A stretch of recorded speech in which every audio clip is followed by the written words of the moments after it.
I want you to imagine that someone wakes you up and orders you to go to breakfast. When you go to breakfast, you see a wonderful buffet. It has anything you want, anything that you like. Do you want to? What are your favorite dishes? I'm a I'm a very simple man. Yeah, If it's a buffet, are we talking a breakfast buffet or a breakfast a buffet. breakfast buffet? I'll probably just pile up a load of sausages, some bacon, some eggs and beans. That's what you would do if you were left alone, but someone orders you to order something different. Okay? In our scenario. Okay, all right. Okay. So, you do not know exactly how much time you will need to eat it. Are you a fast eater or a slow eater? I eat as long as it takes me. You don't have as long as it takes you. You have exactly 10 minutes, you are told. I'll stuff it down then. Afterwards, you're ordered basically to leave the kitchen, okay? And there are all the places you could go. Where would you want to go? Where am I? You're outside the kitchen. I'm outside the kitchen. What, I can go anywhere in the world? Where would you pick? Where would I pick? I don't know. Trying to think of somewhere nice that I like. Would you want to go to a video club? Video and club? get a good movie to watch? I'd probably want to just go to a park and go for a walk in nature or a forest or something like that. Or Okay, climb up a someone hill. orders you not to go to a park and instead go to a warehouse and do a particular job in that warehouse. This person who's ordering me to do things, does he have any particular authority or I don't know. ability to access use of force that would mean that I have don't to know. obey what he's saying? We'll see. So at some point you're ordered to work and you do work and then it's recreation time. All right. What would you do?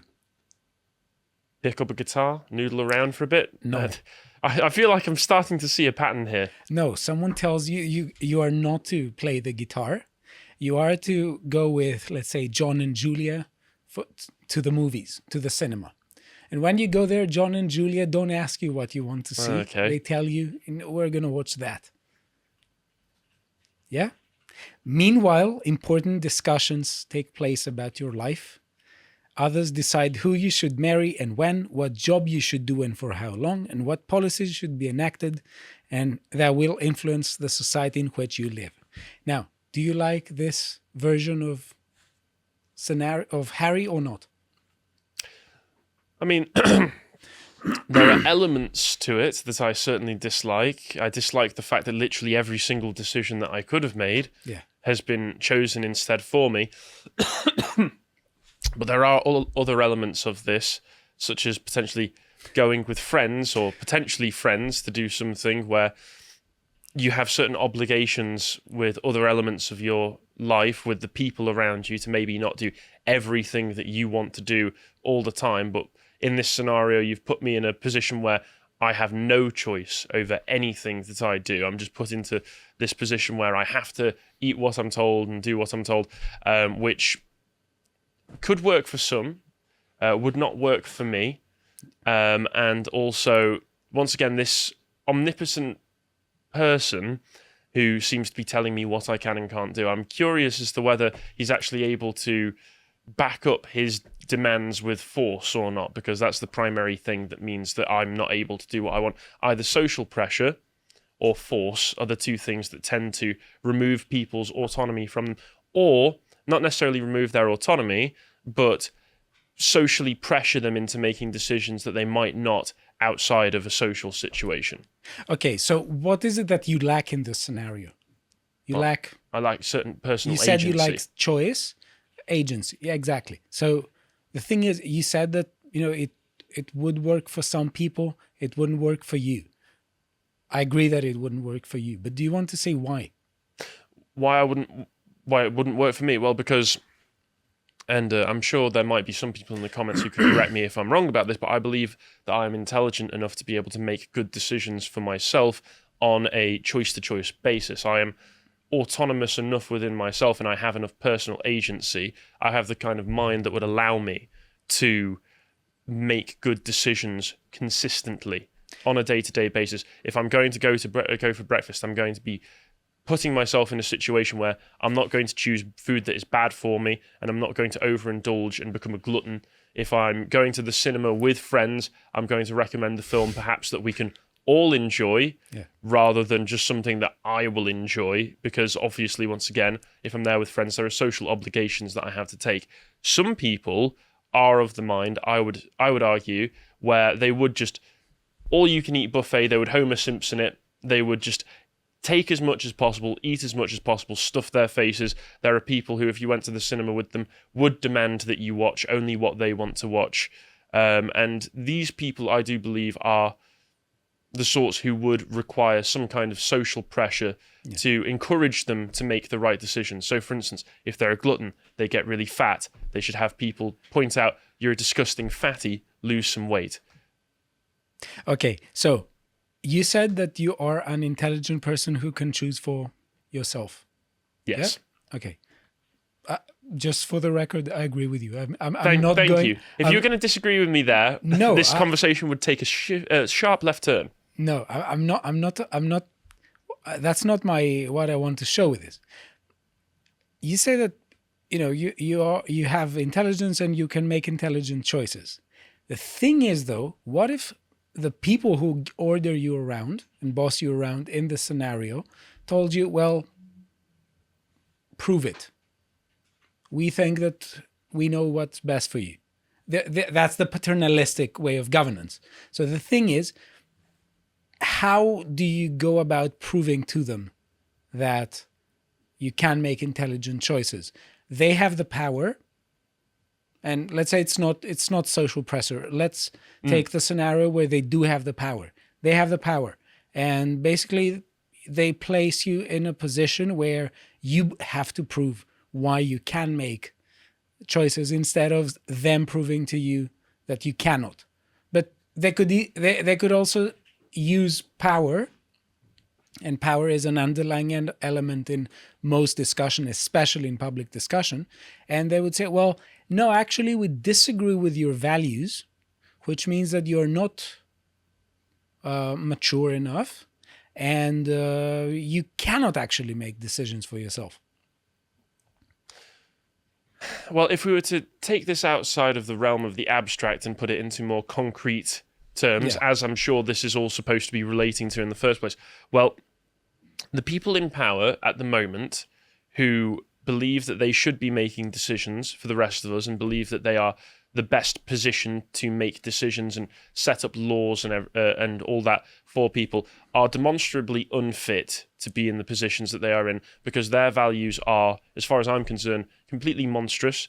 They want to encourage a lifestyle of hedonism for the majority of people. They want to do silly things like open borders, which encourages both cultural destruction and economic destruction. And just generally speaking, they're bad people.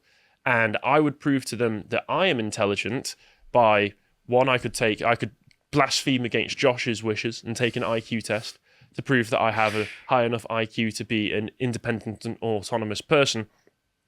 Or two, I could demonstrate to them that the choices that I have made in my life have led me to lead a good and successful life. By what metric? It would have to be by my own, because that would be relatively subjective. You know, some people consider having a wife, having a family, all that sort of stuff to be a metric for a good life lived. Yeah. Other people would consider the amount of drugs that you've taken, the amount of women that you've slept with, the amount of men you've slept with, all of these different things to be the pure metric for living a good life. And I would disagree with that.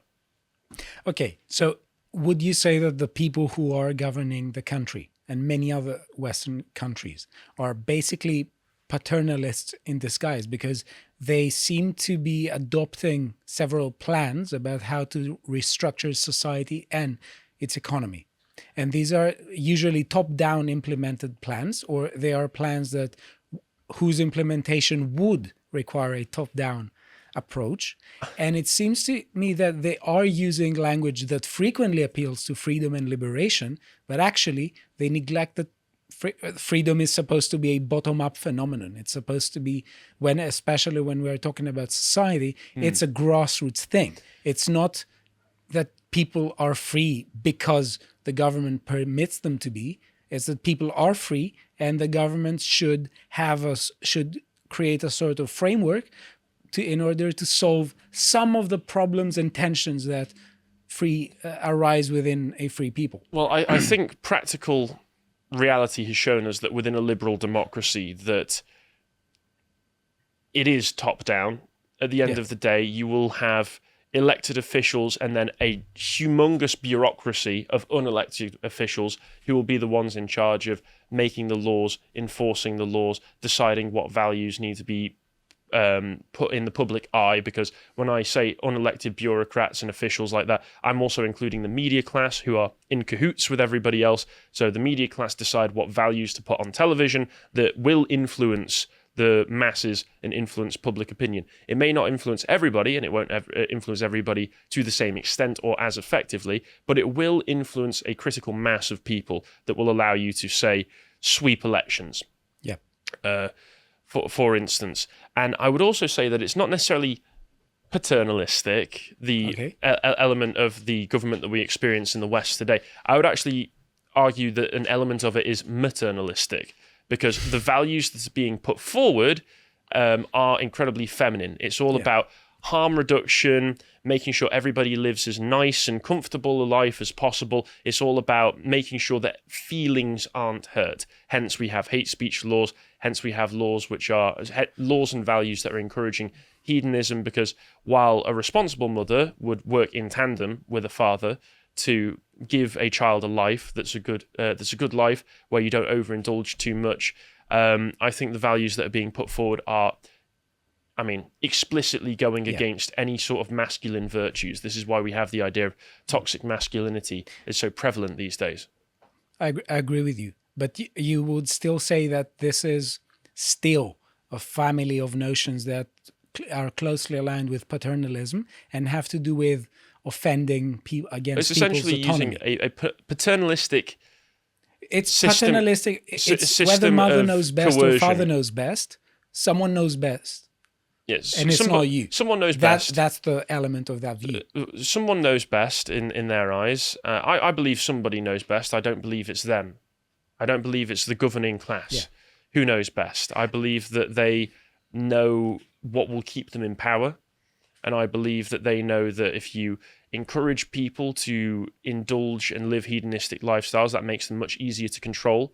And if you get everybody addicted to pornography, if you get them addicted to drugs, if you get them addicted to drinking, once again, that's another way to keep them in control. If you have people in control, they will vote for you because they will be easier to manipulate using media signaling, and therefore you can maintain your power. To watch the full video, please become a premium member at lotuseaters.com.